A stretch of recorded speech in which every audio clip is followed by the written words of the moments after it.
Hello everyone. आज coordination compound की class के लिए एक छोटा सा वीडियो बनाऊंगी मैं। जो इम्पोर्टेंट टॉपिक है उसमें उसी के बारे में डिस्कशन करेंगे। सबसे पहले कोऑर्डिनेशन कंपाउंड क्या है। तो इंट्रोडक्शन में हम यही देखेंगे कि मान लो कि अभी मैंने यही कहा कि सबसे पहले हम फैक्ट करके देखते हैं कि मान लो कि जो भी हम टॉपिक पढ़ रहे हैं वो टॉपिक हमको क्या बता रहा है। तो कोऑर्डिनेशन कंपाउंड का हम फैक्ट कर रहे हैं तो एक कोऑर्डिनेशन निकल के आ रहा है, कंपाउंड निकल के आ रहा है। यानी कि वो जो भी कंपाउंड है उनके बीच का जो कोऑर्डिनेशन है, उनके बीच का जो मेल है, जो बॉन्डिंग है, उसको समझना ही क्या होता है, कोऑर्डिनेशन कंपाउंड होता है। अगर ऐसे जनरल लाइफ की अगर हम बात करें तो प्लांट्स में कैसे क्लोरोफिल इंपॉर्टेंट होता है, उसके इंपॉर्टेंस को समझने के लिए हम कोऑर्डिनेशन कंपाउंड को यूज़ करते हैं। फिर अगर हम ब्लड की बात करते हैं, ह्यूमन ब्लड की बात करते हैं, तो वहाँ पे जो मैग्नीशियम है, मैग्नीशियम का क्या रोल है, इसको समझने के लिए हम किसका यूज़ करते हैं, कोऑर्डिनेशन कंपाउंड का यूज़ करते हैं। ठीक है। जो अगर हम किसी भी चीज़ को समझने के लिए उसके कोऑर्डिनेशन को देखते हैं तो जो हमारी अंडरस्टैंडिंग है ना वो बहुत ब्रॉड लेवल पे होती है, क्योंकि हम उसमें उसके फिजिकल प्रॉपर्टीज़ के बारे में बात करते हैं, उसके बॉन्डिंग नेचर के बारे में बात करते हैं। तो ये सब कुछ क्या होता है, कोऑर्डिनेशन ही होता है। तो उस कोऑर्डिनेशन से जो कंपाउंड बन रहा है वो कोऑर्डिनेशन कंपाउंड होता है। तो बेसिकली हमारा जो इंट्रोडक्शन होता है वो ये होता है कि मान लो कि A+B बन रहा है, A+B है और उससे जो हमारा C बन रहा है, इनके बीच का गणित क्या है, इनके बीच का मैकेनिज्म क्या है, वही हमारा कोऑर्डिनेशन कंपाउंड। इनके बीच जो कोऑर्डिनेशन हो रहा है वो कैसे हो रहा है, दैट इज़ कोऑर्डिनेशन कंपाउंड। ये जो कंपाउंड बना है इनके बीच का, इसके बीच का कोऑर्डिनेशन क्या है, दैट इज़ कोऑर्डिनेशन कंपाउंड। ठीक है। अब देखते हैं तो ये जो कोऑर्डिनेशन कंपाउंड है वो दो तरीके से होते हैं, एक मॉलिक्यूलर होता है या एक एडिशनल होता है। एक होता है मॉलिक्यूलर, इसी को हम क्या कह सकते हैं, या एडिशनल या एडिशन कंपाउंड। ठीक है। अब ये क्या है, कह रहा है कि जब दो चीज़ है, एक मॉलिक्यूलर है, यानी अब मॉलिक्यूलर क्यों दोनों को सेम सिमिलर यहाँ पर लिया गया है, क्योंकि मॉलिक्यूल भी क्या है, A+B, A+B, AB बन गया, बना ना। ये किस में कन्वर्ट हुआ, ये हमारा मॉलिक्यूल में, ये एटम किस में कन्वर्ट हुआ, मॉलिक्यूल में। ठीक है। दूसरा मॉलिक्यूल में कन्वर्ट हुआ, लेकिन एडिशन भी तो हो रहा है, इसका एडिशन हो रहा है तो तब जाके ये मॉलिक्यूल में कन्वर्ट हुआ। तो हम कह सकते हैं मॉलिक्यूलर या एडिशन कंपाउंड, कंपाउंड ही तो बन रहा है। इसमें क्या होता है, when a solution containing two or more simple stable compound, कोई भी सॉल्यूशन है अगर वो दो या दो से अधिक सिंपल स्टेबल कंपाउंड में कन्वर्ट में है कि स्टेज में है, when a solution containing two or more simple stable compound in a molecular properties is allowed to evaporate, it produces crystals of new substance known as molecular or addition compound। इसका PDF मैं आप लोगों को दे दूँगी तो दिक्कत नहीं होगी आप लोगों को समझने में। इसके एग्जांपल से मैं आपको समझाती हूँ। मान लो कि इसको समझने के लिए हम एक एग्जांपल लेते हैं, एक एग्जांपल लेते हैं। ठीक। एग्जांपल में हमने KCl लिया, KCl प्लस इसके साथ क्या लिया, MgCl2 लिया। ठीक। प्लस इसके साथ 6H2O बना, क्या क्या बनेगा, ये KCl है, इसके साथ क्या जाके मिल जाएगा हमारा, ये जाके मिल जाएगा। ठीक है, क्योंकि ये हमारा हैलाइड है और ये हमारा मेटल है। ठीक है। इसके साथ ये जाके मिले MgX, RMgX, इससे पहले हम इसके रिएक्शन को पढ़ चुके हैं, तो रिएक्शन विद मेटल वाले में। ठीक है। तो ये आके ये मिल जाएगा इसके साथ, तो ये बनेगा क्या हमारा, टोटल अगर हम इसके साथ देखें और वाटर है तो ये बनेगा क्या हमारा, ये हमारा बन जाएगा KCl MgCl2 इंटू 6H2O बना। ठीक। ये हमारा ये जो है उसको हम क्या कहते हैं, कैमेलाइट बोलते हैं। ये जो हमारा प्रोडक्ट बनना है उसको हम बोलते हैं कैमेलाइट। ठीक। कैमेलाइट बना किससे बना, पोटेशियम क्लोराइड, मैग्नीशियम क्लोराइड और वाटर, इनको जब मिक्स किया तो हमारा ये कैमेलाइट बना। ठीक। जो कि अभी इधर ऊपर बोला गया है कि when a solution containing two or more simple stable compounds, two or more stable compound, potassium chloride, magnesium chloride, ये दोनों क्या है, स्टेबल कंपाउंड। ठीक है। तो इस तरीके से जब प्रोडक्ट बनता है हमारा, इस तरह से जब कोई चीज़ बनता है तो उसको हम क्या कहते हैं, मॉलिक्यूलर या एडिशनल कंपाउंड। इसका दूसरा एग्जांपल एक देखते हैं हम। दूसरा एग्जांपल, मान लो कि एक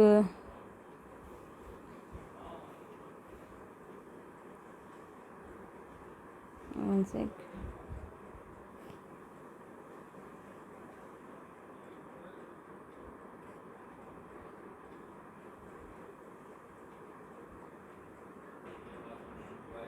दूसरा एग्जांपल लेते हैं कॉपर सल्फेट का, CuSO4 प्लस इसके साथ एक और स्टेबल मॉलिक्यूल मिलाते हैं, क्या, अमोनियम का, NH3।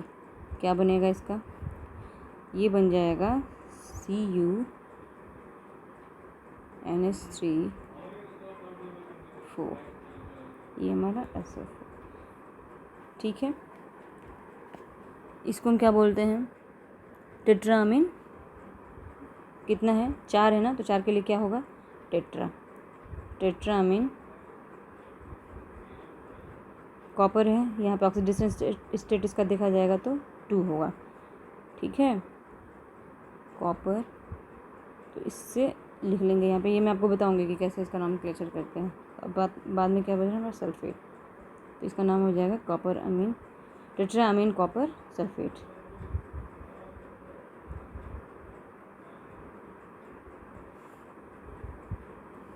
ठीक है,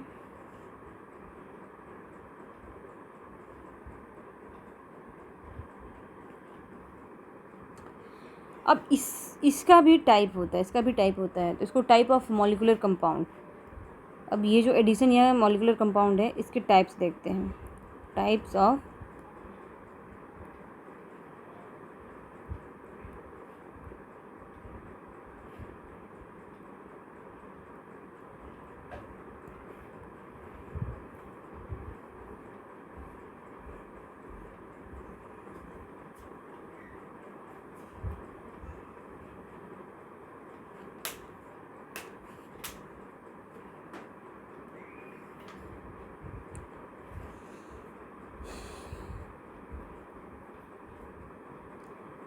इसमें जो पहला होता है वो डबल सॉल्ट होता है,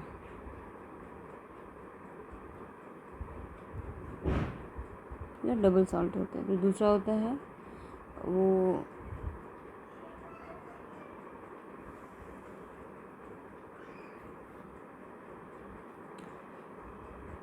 कोऑर्डिनेशन कंपाउंड होता है।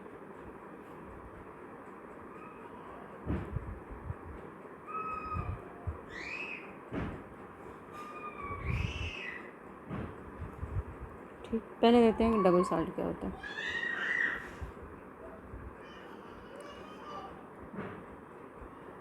इसमें जैसा कि नाम से ही दिख रहा है कि डबल सॉल्ट है, ये जो फॉर्म होता है, जब इस तरह के सॉल्ट का जो फॉर्मेशन होता है,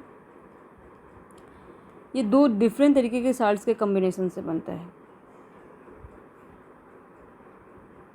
लेकिन ये 2 ठे ये कंबाइन होते हैं, जो डबल सॉल्ट होते हैं वो कंबाइन होते हैं किसकी वजह से, 2 डिफरेंट सॉल्ट्स की वजह से। मान लो कि 2 डिफरेंट सॉल्ट्स, मान लो कि एक सॉल्ट S1 हो गया और प्लस एक S2 हो गया, 2 डिफरेंट हैं, इनके कॉम्बिनेशन से जो एक सॉल्ट बनता है, तीसरा सॉल्ट बनता है, उसको हम क्या कहते हैं, डबल सॉल्ट कहते हैं।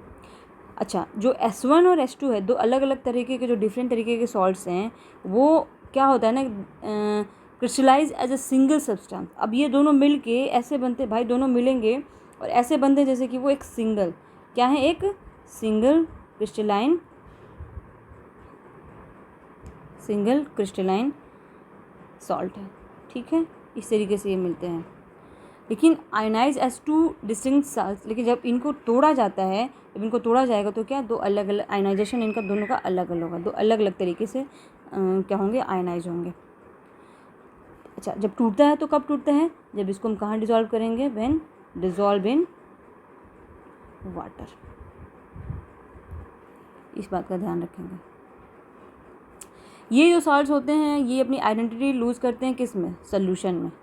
जिसका मतलब ये होता है कि जब इनको वाटर में डिज़ोल्व किया जाता है, the test positive for all of the ions present in the salts. जितने भी इनके आयंस होते हैं, जो भी इन सॉल्ट्स में जो आयंस प्रेजेंट होते हैं, वो क्या करते हैं, वो डिज़ोल्व होके उसको क्या करते हैं, शो कर देते हैं। एग्जाम्पल के लिए मोहर सॉल्ट।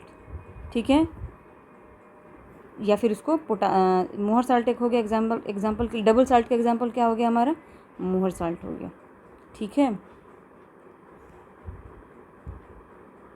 और दूसरा हमारा क्या हो जाएगा, पोटास एलम। ये हमारे इस डबल साल्ट के एग्जाम्पल्स हैं। ठीक, अब इसका अगर हम एग्ज़ाम्पल लें जैसे कि रिएक्शन के हिसाब से, तो मोहर साल्ट को ही लेते हैं। मोहर साल्ट क्या होता है हमारा, कई बार मैंने बताया है, डबल साल्ट ही है। तो क्या होता है, फेरस अमोनियम सल्फेट या अमोनियम फेरस सल्फेट भी कई जगह लिखा होता है। तो ये हमारा हो गया FeSO4 और NH4 का ट्वाइस। ठीक है, SO4 और 6H2।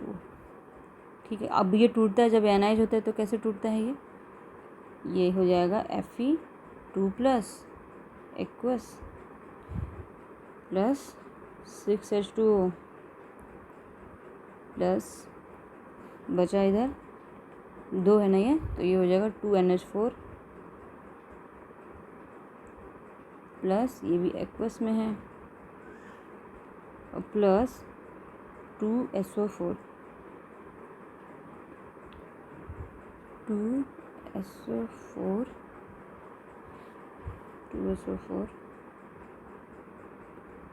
माइनस।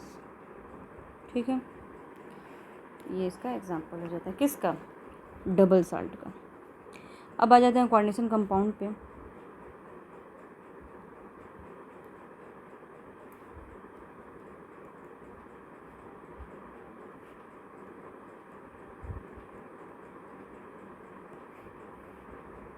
ये क्या होता है, a coordination compound is a molecular compound formed by the combination of two or more simple molecular compound that retain its identity both solid and dissolved।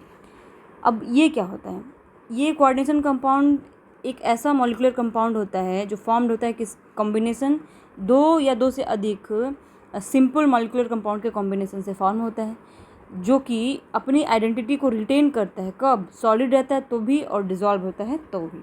इसके लिए एग्जांपल क्या होता है, जैसे कि हमारा ये हो गया CuNH3 का 4th SO4।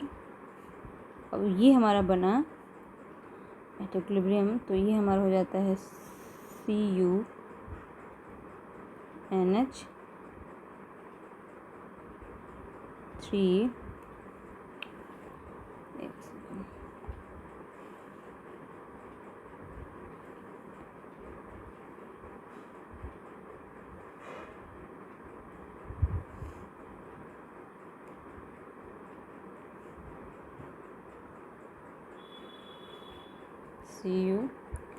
CuNH3 का 4th, इसका ऑक्सीडेशन स्टेट 2+।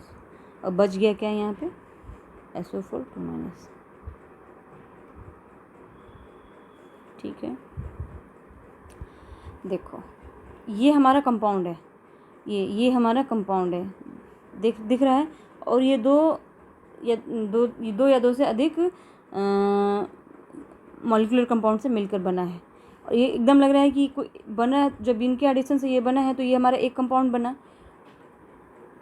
ठीक है, तो इस तरीके से इनके एडिशन से जो हमारा कंपाउंड बनता है वो हमारा कोऑर्डिनेशन, इनके कोऑर्डिनेशन से जो हमारा कंपाउंड बना वो हमारा कोऑर्डिनेशन कंपाउंड बना। इनकी खासियत ये होती है, पहले वाले में इसमें ये होता है कि पहले वाला जब डिज़ोल्व होता है तो अपनी अपनी आइडेंटिटी शो करने लगता है, बट यहाँ पे ये होता है कि जब इसको डिज़ोल्व करते हैं तो ये अपनी आइडेंटिटी को रिटेन करता है। ठीक है, फॉर एग्जांपल के लिए ये हमारा हो गया।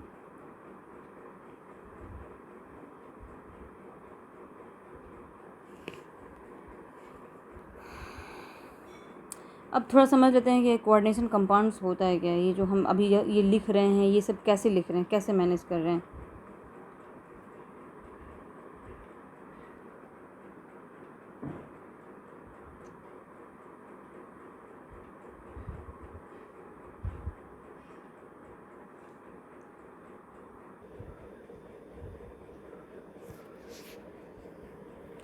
शायद ये मेरी आवाज़ चली गई थी, एक बार हम फिर से देख लेते हैं जो मैं लिख रही हूँ। देखो शायद मुझे लगता है कोऑर्डिनेशन कंपाउंड से चला गया होगा। देखो कोऑर्डिनेशन कंपाउंड क्या होता है उसके बारे में, कोऑर्डिनेशन कंपाउंड बनता कैसे है, क्या क्या चीज़ें उसमें ज़रूरी होती है उसके बारे में डिस्कस किया गया। एक लिगेंड, कोऑर्डिनेशन कंपाउंड को बनने के लिए लिगेंड्स का होना ज़रूरी है। सेंट्रल एटम, आयन एटम भी बोल सकते हैं। सेंट्रल एक्चुअली वो मेटल होता है, मोस्टली वो सेंट्रल में जो होता है एटम वो मेटल ही होता है, तो लिगेंड्स का होना ज़रूरी है। सेंट्रल मेटल एटम या आयन्स का होना ज़रूरी है। कॉम्प्लेक्स आयन का होना ज़रूरी है। कैटायन या एनायन का होना ज़रूरी है। इसको लिखने से पहले हम एक ब्रैकेट यूज़ करते हैं, ठीक है, जिसमें हम अपने कॉम्प्लेक्स को लिखते हैं और उसके बाद उसके एनायन्स को लिखते हैं, ठीक है। इधर अगर होगा, इधर कैटायन्स को लिखते हैं और इसके ऊपर एनायन्स को लिखते हैं। लिखने का तरीका जैसे AXMLN या /MLNB इस तरह से लिखते हैं। अब BY है, ठीक है, इसको ऐसे दिखाया गया। सेंट्रल मेटल एटम या आयन, L फॉर लिगेंड हो जाता है, A फॉर ये जो A है A फॉर कैटायन हो जाता है और B फॉर एनायन हो जाता है। अब कोऑर्डिनेशन एंटिटीज़ क्या होती हैं? कोऑर्डिनेशन एंटिटीज़ के बारे में अगर हम बात करते हैं तो जैसे कि हमने यहाँ पे कोऑर्डिनेशन कंपाउंड को लिखा है यहाँ पे CONH3 6Cl3, ठीक है, Cl3 माइनस है। तो अब कोऑर्डिनेशन एंटिटीज़ क्या होता है, इसमें क्या होता है कि जो इस कोऑर्डिनेशन स्फीयर के बाहर जो होता है उसको हम क्या कहते हैं, कोऑर्डिनेशन एंटिटीज़ कहते हैं, ठीक है। तो अगर ये जो होता है, ये जो हम इसमें लिखते हैं जो सेंट्रल मेटल जो होता है, इस सेंट्रल मेटल से the fix central metal atom या ion that is bonded to a specific number of ion or molecules that is known as coordination entities, ठीक है। For example there is the 6 ammonia molecules, ठीक है। यहाँ पे इससे जो डायरेक्ट बॉन्डेड है उसको हम क्या कह रहे हैं, कोऑर्डिनेशन एंटिटीज़ कह रहे हैं, ठीक है। 6 ammonia molecules for example are surrounded by 3 chloride. 6 ammonium molecule जो है वो किससे बॉन्डेड है, सराउंडेड है 3 क्लोरीन से, ठीक है। तो ये जो 3 क्लोरीन अभी मैंने बताया कि इससे बाहर जो होता है, इसके बाहर जो होता है वो हमारा कोऑर्डिनेशन एंटिटीज़ होता है, और ये जो हमारा होता है वो कोऑर्डिनेशन स्फीयर होता है, ठीक है। इसके बारे में ये बात हुई है।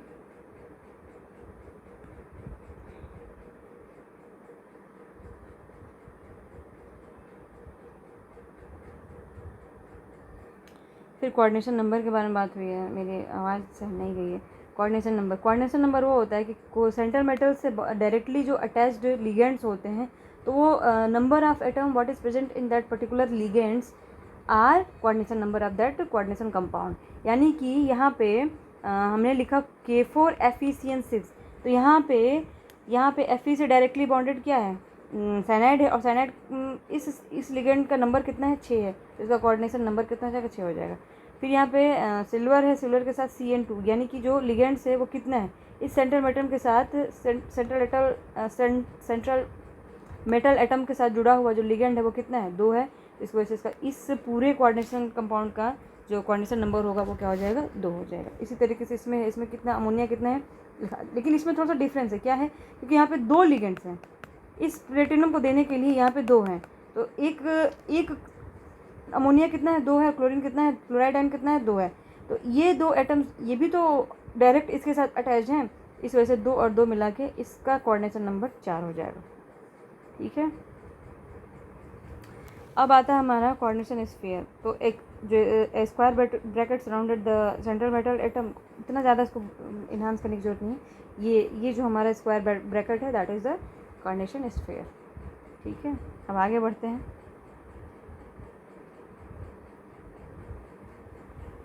कोऑर्डिनेशन पॉलीहेड्रॉन, अब ये क्या होता है, the special arrangement of the ligands atom that are directly attached to the central atom या ion is referred to as a coordination polyhedron.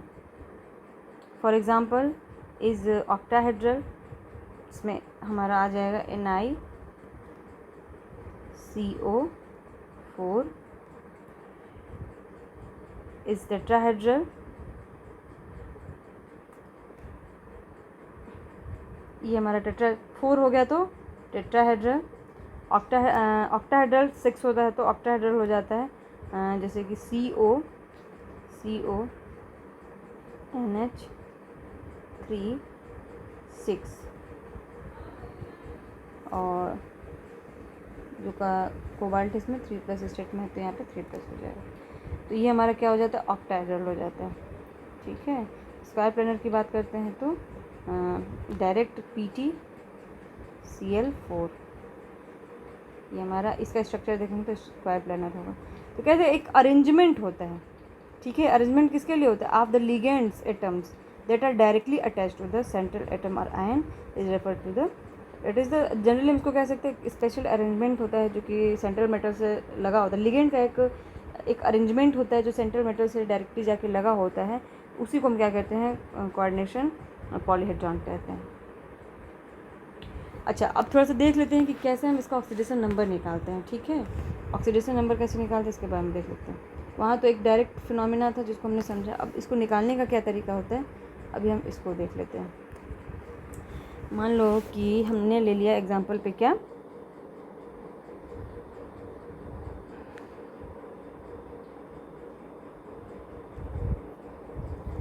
हमारा एग्जाम्पल है FeCN6, इसके ऊपर आ गया हमारा 4-। इसका निकालने के लिए तो पहले देखेंगे चार्ज क्या है इस पूरे, इस I'd love to talk to you. How's your day going? One second, I don't know what is. Thanks for sharing. You know what always makes me feel better, on good or bad days? ये क्या बोलने लगा, एक second. इसको निकालने के लिए सबसे पहले हम देखेंगे इस कोऑर्डिनेशन स्फीयर पे चार्ज कितना है।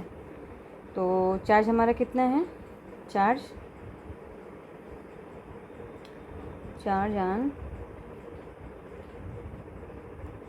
On the complex ion is -4। ठीक है,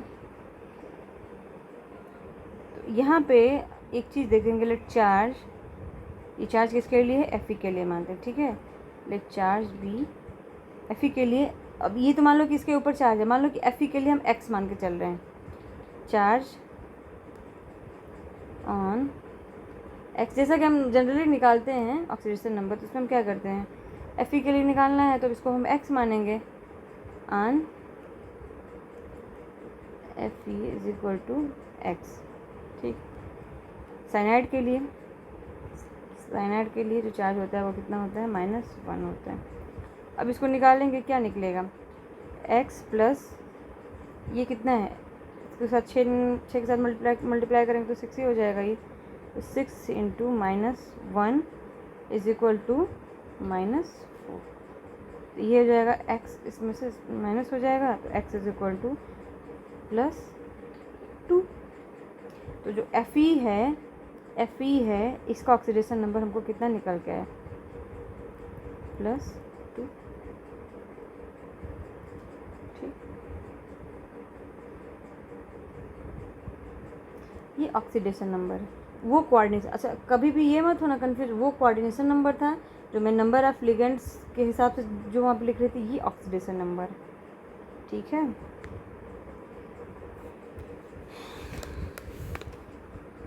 ये ऑक्सीडेशन नंबर है, और फिलहाल के लिए यही इम्पोर्टेंट है कि ऑक्सीडेशन नंबर कैसे निकाला जाए।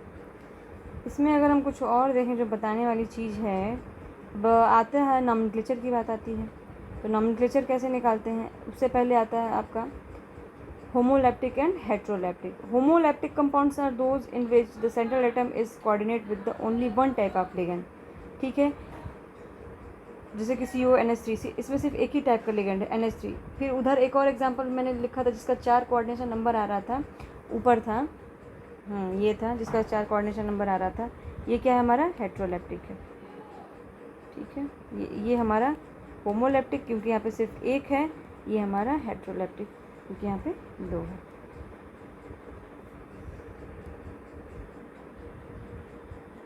दिमाग में रखेंगे ध्यान से।